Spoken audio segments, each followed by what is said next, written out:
Imagine a night like any other. A Boeing 777, one of the safest and most advanced aircraft in the world, prepares for departure. On board, 239 souls, passengers and crew, are settling in for a routine journey.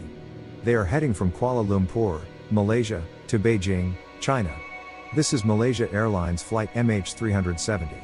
A flight that would soon vanish, leaving behind a mystery that continues to haunt us.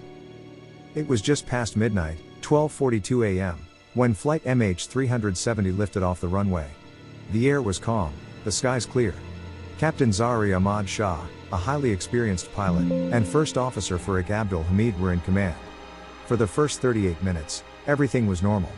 The plane climbed to its cruising altitude of 35,000 feet. Routine radio checks were made with air traffic control. Just 2 minutes later, at 1:21 a.m., the plane's transponder went silent. The transponder is what makes an aircraft visible to civilian air traffic control radar. When it turned off, MH370 simply vanished from the screens.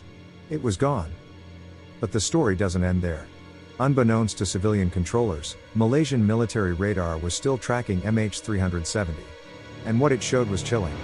Instead of continuing northeast towards Beijing, the plane made a sharp turn to the west.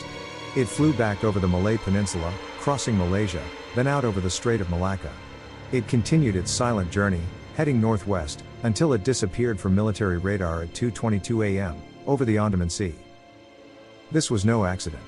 The sudden change in course, the turning off of communication systems, this pointed to deliberate action.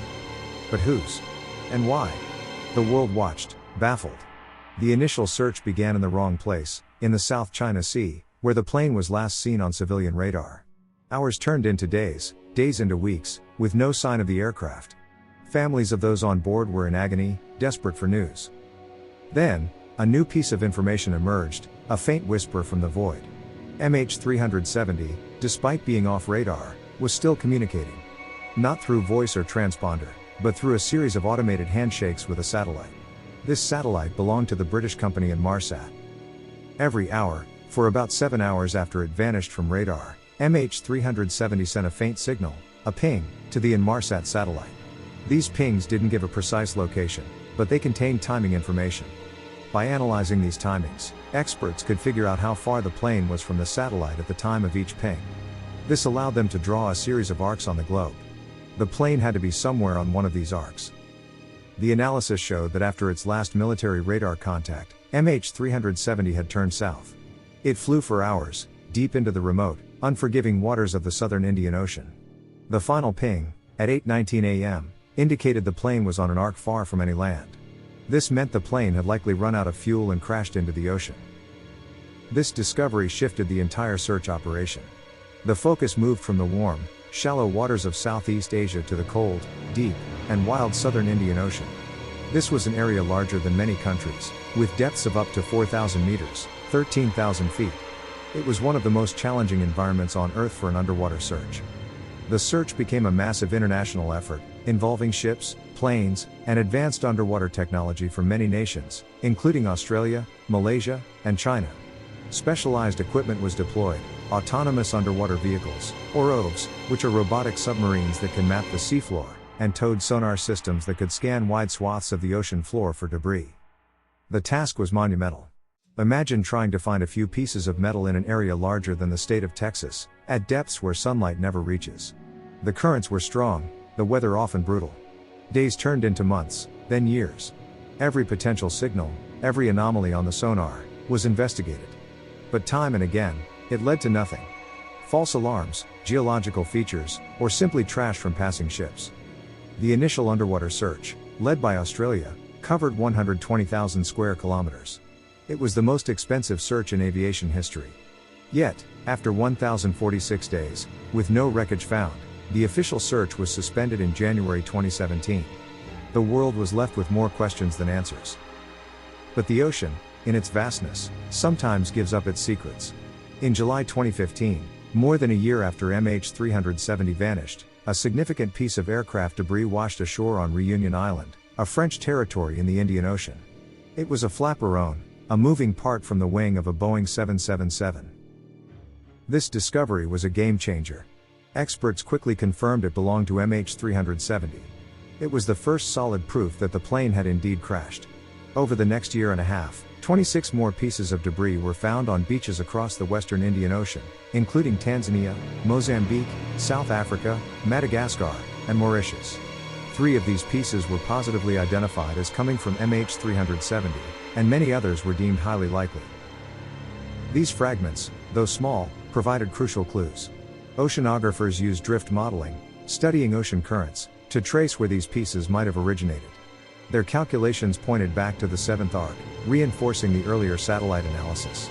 Some pieces even suggested the plane broke up on impact, rather than in the air.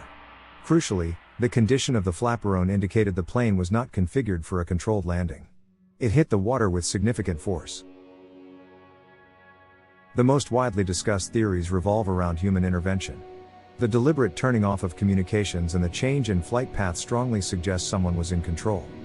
One prominent theory points to the pilot, Captain Zahri Ahmad Shah, suggesting a possible murder-suicide. It was revealed that on his home flight simulator, he had flown a route that closely matched MH370's final path into the southern Indian Ocean, less than a month before the disappearance. This raised chilling questions. Could a highly experienced pilot, with no apparent history of mental distress, have deliberately taken his own life and the lives of 238 others? Investigations into his personal life found no obvious red flags, but the simulator data remains a disturbing piece of the puzzle. Another theory suggests an unresponsive crew or hypoxia event. In this scenario, something catastrophic happened in the cockpit, perhaps a rapid depressurization, causing the pilots and possibly everyone on board to lose consciousness due to lack of oxygen. The plane would then continue flying on autopilot until it ran out of fuel and crashed. The lack of distress call supports this idea, as an incapacitated crew wouldn't be able to communicate. However, the deliberate turning off of systems at specific points makes this less likely to be the sole cause of the initial deviation. Mechanical failure or an onboard fire are also considered. A fire, especially in the cargo hold or an electrical bay, could have disabled critical systems, including communications, and forced the crew to divert. If the fire then spread or caused the crew to be incapacitated, the plane could have continued flying until it crashed. However, no evidence of a fire has ever been found on the recovered debris. Hijacking remains a possibility. The 2 young men who boarded the flight using stolen Italian and Austrian passports were investigated, but they were cleared of any terrorist links. No group has ever claimed responsibility for the disappearance, which is unusual for a terrorist act of this scale. This makes a traditional hijacking less likely, but doesn't rule out other forms of human intervention. Other, more speculative theories have circulated. Some suggest the plane was shot down, perhaps accidentally during a military exercise. Others propose a cyber attack, where the plane's systems were remotely controlled. There are even more outlandish theories involving aliens or secret military bases. However, none of these have any credible evidence to support them. The official investigations have largely focused on the more plausible scenarios based on the limited data available. For the families of those on board, the lack of answers is a constant torment. They have formed support groups, lobbied governments, and even funded private searches. Their grief is compounded by the uncertainty. They cannot mourn properly without knowing what happened to their loved ones. They cling to every new piece of information, every new theory, hoping for the truth to finally emerge. The disappearance of MH370 sent shockwaves through the aviation industry. It highlighted critical flaws in how commercial aircraft are tracked, especially over vast ocean expanses where traditional radar coverage is limited. In response, new international standards have been introduced. Aircraft are now required to report their position more frequently over open ocean. There are also discussions about extending the battery life of underwater locator beacons on black boxes, which currently only last for about 30 days. Despite these advancements, and despite the passage of a decade, the core mystery of MH370 remains. The main wreckage, the black boxes that hold the key to the final moments of the flight, are still lost in the deep. The story of MH370 is a stark reminder of the fragility of human life and the limits of our technology. It is a story of profound loss, relentless searching, and enduring mystery. Until the main wreckage is found, until the black boxes are recovered, Flight MH370 will remain aviation's greatest unsolved puzzle, a ghost in the sky, forever etched into our collective memory. The truth is out there, somewhere in the deep, waiting to be found.